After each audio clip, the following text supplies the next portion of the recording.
Just opening up for sure. So I want to ask you a question. Speaking of the pandemic, Right. how did surviving that pandemic period send ripples through your life and what you do with coaching and the way that you do your life? How has that changed it? I guess I used to think of more in person or phone. And now, I mean, I rarely even talk on the phone and everything is virtual now. Yeah. I mean, I guess there that has its advantages. Like, you and I can connect from whatever, 800 miles away or something. I don't know how far away we are, Yeah. and it's instantaneous. But also, there's this wall. I mean, like, okay, to me, I talk about this in terms of like we became so disconnected. And I mean, I this thing here, I call it the dumbing device. And I think of it as the agent of disconnection, distraction, disempowerment, despair, discombobulation. And like the negative 6D life that we have, distancing, versus the 5D lives we are meant to live, which is honoring and achieving our divine design, duty, destiny, dharma. So, in other words, like you're here to, I mean, you're in your dharma when you are just flowing with life and everything is happening smoothly. And if things are bumpy or tumultuous, then you're resisting your dharma, and that's creating pain and struggle and suffering. So I see more people feeling like they're isolated, alone, small, instead of being part of the great dance of life, or the play of God, is what I would call it. So I think people lost their place, their purpose, their connection. And so we need shows like yours, Joe, more than ever Yeah. to remind us that I mean, if you think of it like the macro is a reflection of the micro, as above, so below, as within, so without. We feel like we're alone and we forget that, like, if you think of the planet as a living organism, like I might be a white blood cell, you might be a white blood cell, or, something in the brain, a neuron. And we think of ourselves as alone and disconnected, and yet that's just a complete, that's like looking in the wrong direction and missing on life. Yeah. Yeah. That's totally true. Well said. So let's get to the heart and soul of what you do on a daily basis as a master coach. And I want to ask it this way. If I put you in front of a bunch of kids at career day, let's say 10, 11-year-olds, and one of the kids was curious and said, "Hey, what do you do for a living?" How would you answer that child? I help you believe in yourself more and make a greater difference to more people. So what did you want to be when you were at that age, 10 or 11 years old? I think I wanted to explore outer space, be an adventurer. I mean, I don't know what age this was, but I used to think about like cowboys and Indians. I was army, that kind of thing, like the little toy soldiers, and Yeah. I don't know, Yeah. GI Joe, that kind of thing. I guess I was maybe always a fighter, a warrior, but I didn't recognize it at that time.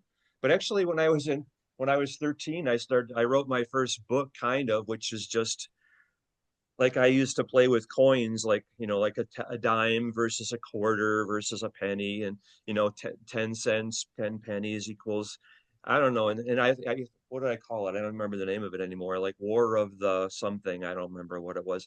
Yeah. Space Wars, or yeah, and Legos. And I was just massively creative, and I was starting to realize that, I guess.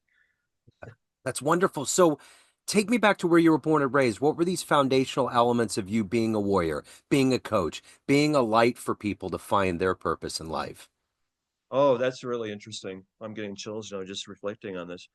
Okay, so I was always like the kid, the teacher knew the answer to the question, but I was also afraid. I was very shy and scared of people because I was afraid if the teacher called on me, if no one else volunteered, then I would say the answer, but I would like stutter it or whatever, say something silly and people would laugh at me. So that happened. So I was like, when I was like 30 years later or something, when I was writing my book, my first book, Experience Unconditional Love this year, it hit me like really hard. Like the people who made fun of me were deflecting the attention of others to this little kid who wouldn't fight them to so that other people wouldn't point out their own flaws. And so I had poor self-esteem growing up. I had health issues when I was really young, and so by me facing my fears, that allowed me to know how everyone else maybe isn't even recognizing their fears or their low self-esteem, and I can help them shine their light because like we were talking about before about the current, life is about flow. And if one person, like someone watching this, feels like they don't matter and they're stuck and shrinking and constricted, that's kind of like a block of the flow. And like water finds the path of least resistance, and if there's a block, an impediment, it creates pressure, and that's what our life adversity is. That's really interesting. I didn't even see that before. Wow, I want to really explore that because that's Yeah. profound to me. But if we're blocking the flow of life because, oh, who am I can't speak in front of people, I can't put myself out there, then that's like a dam, and that creates pressure, and that pressure has to come out in other areas like dis-ease. Yeah. Yeah. Totally. I get that. Yeah. No, go ahead. Oh, I was trying to ask myself, did I answer your question? Yeah, you And I did. guess maybe to complete that process. So I was like the scared kid. And oh yeah, you said how did I become a warrior or recognize that? Well, after high school, I guess I started to, like, we're all a lotus flower. We're all a flower, and we're constricted, but like a flower, opens up and shines, and the flower doesn't care like if anybody acknowledges, wow, you're so beautiful, you're so fragrant and fresh. No, the flower just is fragrant and beautiful, is that blessing to the environment just as you are. And anyway, so I started to open up in my later years, like my second semester junior year. I took photography class, and that meant I can go, it's like my path to freedom. I can go around and like this camera protects me from people. They see this camera, and then, but then in college, I was a journalism minor and speech communication major, emphasizing radio, TV, film. And then when I got jobs in newspapers, like all of a sudden, I'm interviewing the governor of my state. I still remember his name, Tommy G. Thompson. He was in I don't know, the Bush administration, I think, also. And I'm standing eyeball to eyeball with him, and I suddenly have to expand my consciousness to be on his level. And that was really what accelerated me, put me, I mean, I didn't have a choice. I couldn't play small anymore. Yeah. Yeah. That is so interesting. What an interesting story because journalism will pull you to that point. You have to get into that acumen. You have to mentally get there. But then by proxy it will expand the way that you see yourself and the way that you see the world, which is such a gift, you know? And it's not an intentional thing. They don't teach you that in class, you know? It No. it's something you got to pick up along the way, you know? And that is the journey of every one of us. Yeah. So that's, I mean, like if, like we're going back to that question, what do I say to these people at career day who are in middle school or whatever? You are here to shine your light. I tell people you are God's instrument for miracles. You're God's gift to the world. And I'm getting chills here. Yeah. And just recognizing, wow, I am here to be of greater service. I'm here to share love. I'm here to help people.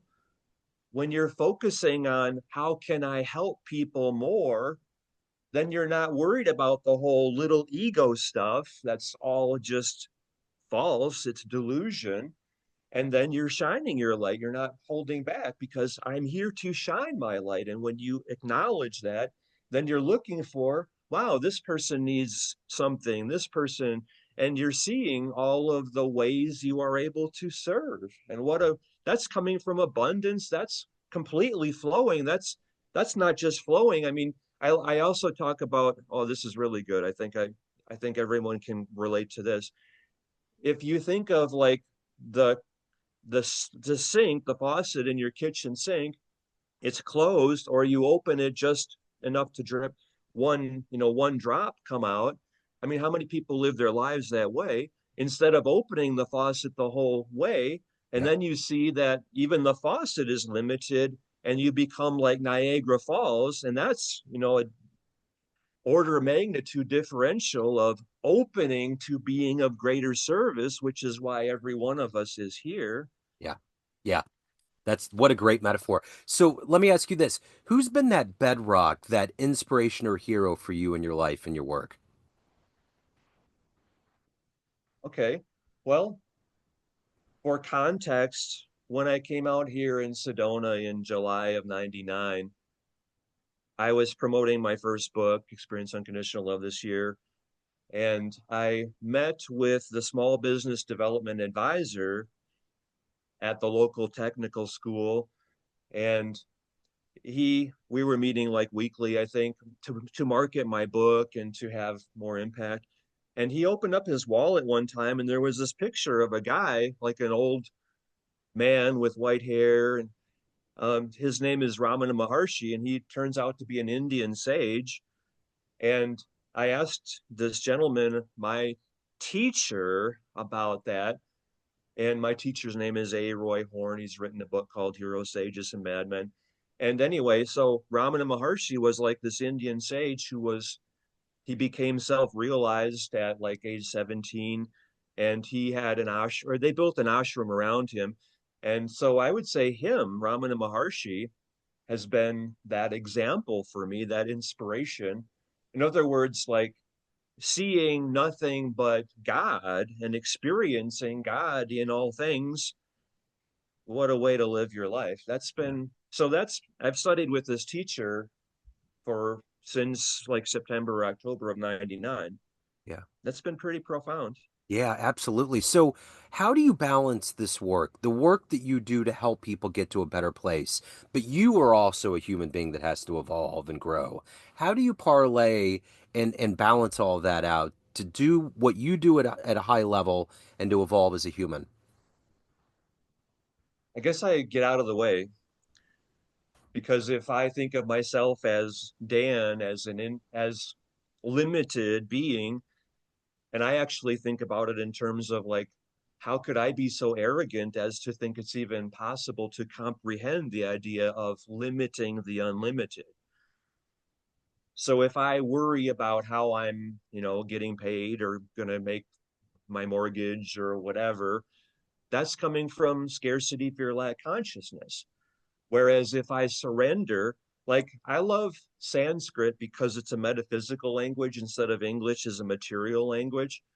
And like there's a word called, well, it approximates absolute surrender, but the word is sharanagati. Yeah. I just love how that flows and feels.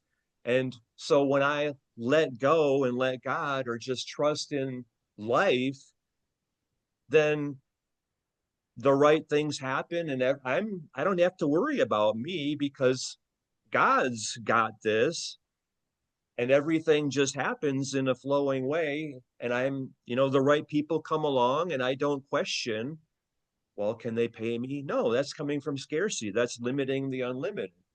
So it's just a matter of being in flow, trusting, surrendering, knowing that the right people, the right circumstances present themselves always.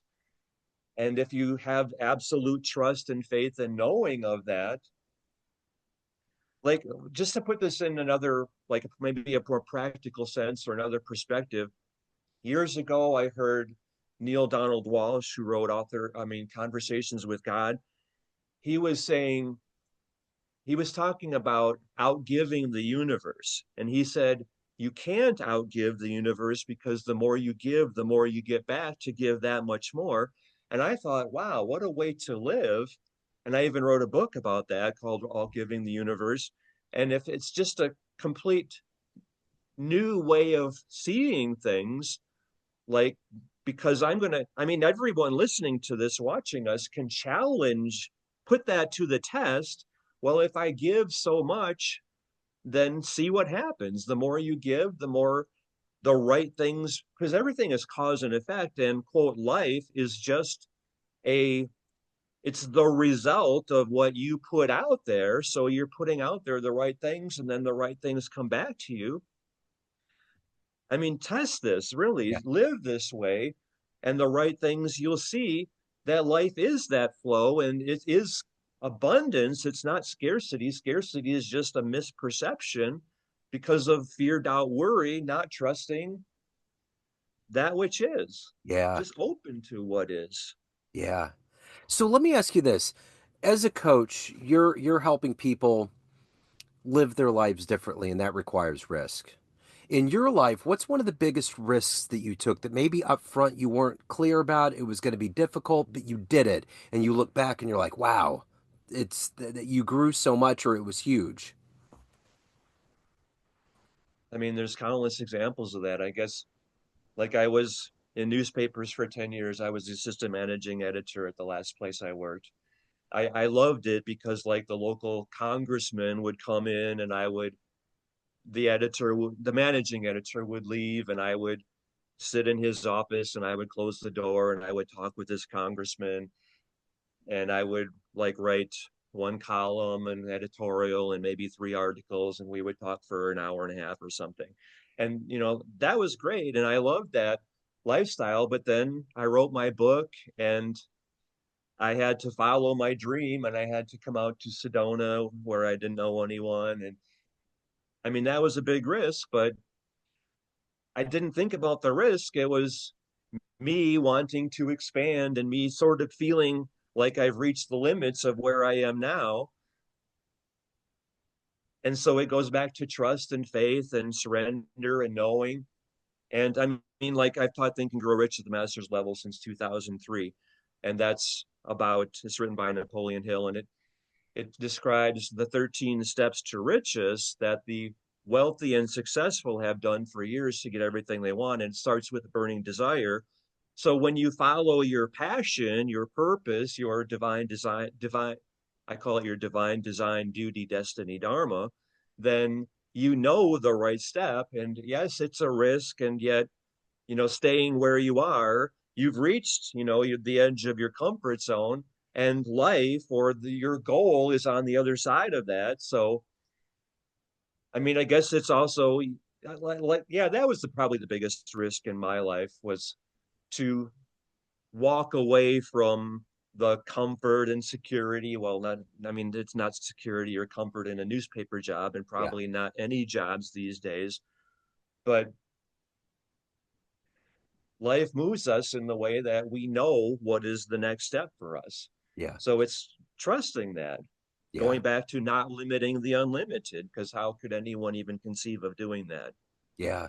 So let's go back to that journalistic part of you, and I gotta know if you could interview anybody alive on the planet today, who would you love to interview and write a piece on? Well, I think President Trump is the most interesting person around today Yeah. Yeah. because he's faced incredible adversity. I mean, and he's had everyone, I mean, so many people working against him, even people he thought were his friends or allies or on the rights on his same team. But how can somebody, and at first, he succumbed to the challenge, or he fought into or bought into, or, like the bullying or prodding, he fought back, but then he kind of learned, and then getting almost, getting shot, and the whole world was watching him. And how did he respond to that? I think, and just like, somebody once, I saw a video of a spiritual person, and she said, this was back maybe in, I don't know, 2015 or something, I don't know, 2016. She said that he has more light than anyone on the planet right now. And I think we can see examples of that. And I think he would be just a really interesting person to Yeah. see, because that's an example. I mean, we, love him or hate him, you can use him as an example of somebody opening fully to their purpose, their divine mission, and something bigger than themselves. That's what every one of us is here to do, Yeah. to open fully to our purpose, our mission, our way of being of greater service. What an inspiration to look to that person. And we all have to have, or it helps us to have, those people who are doing what we are needing to do ourselves so we can believe in ourselves more and be of greater service. So, of all of these things that you've done with your life and accomplished and evolved into, what are you the proudest of? Operation Greatness, that's my current work. And I've created this system where people, like, I have 180,000 followers on Twitter, and like all of my Twitter followers, I'm still working to reach them in the right way, but I think I'm doing that with my own podcast that I'm just working on beginning right now. And so this is a way for everyone to see how much they truly matter. And like, this is, I look at this, in other words, every one of us being that inspired visionary leader of everyone we are blessed and have the gift of being able to serve. Like, this is also, I see it as the higher purpose of social media. Like how many friends you have on your social media. I mean, you watching this, you're able to transform their lives. It's not just, I had this for breakfast. Here's my cute dog and cat pictures. No, it's like we're all connected now through social media, and there's a higher purpose behind that, which we have not yet opened to or unfolded, and that is to transform the lives of everyone we are here to serve. So that requires you watching this to be the leader of everyone connected with you. And that's you stepping into your purpose. So you're coming from a higher place. Yeah. And life is about excellence, being in excellence. And this is why you are here. Yeah. So live that. Yeah, totally. So everyone out there has a perception of you. Family, friends, clients, everyone that reads your book, everyone that's in your program, but you run the show. What's your perception of you? Who do you think you are? Someone who sees the best in others and who doesn't acknowledge the best in me. I guess I still see that as, like you asked about, while I was sharing about me playing small before or being afraid of people. I guess maybe in a big sense, the way I responded to that is to deflect attention away from me and onto you. And in a way, I guess I'm still, I never saw this before. So thank you for that question. Sure. I guess I'm still not fully, like, I felt like my life issue is low self-esteem, to love myself, because it's easy for me to love you, and yet to look back at me, I guess I see that in a way I don't want to continue to recreate that. I was still limiting me and constricting that flow, being that block that I'm saying you should stop being that block. I guess I'm in some way not honoring me and acknowledging my own worth by focusing or devoting my life to helping you recognize your worth. I guess there's still a disconnect there in some respects. Yeah. What a great answer. So if anyone wants to pick up your book, they want to hire you, they want to reach out, they want to learn more, how can they do that? Well, here's my book. It's called Reignited America. That's my most recent one. Yes. Otherwise, operationgreatness.com/leader is the main work I'm doing now. I want to serve you, and I want to help you serve everyone connected with you. That's the place to do that. Operationgreatness.com/leader. Excellent. Dan, this has been illuminating. Thank you, sir. Thank you for your story. Thank you for your time. Keep spreading the light out in the world. Thank you, Joe. It's such an honor to be with you and to get to know your audience, I hope. Yeah, absolutely. Thank you.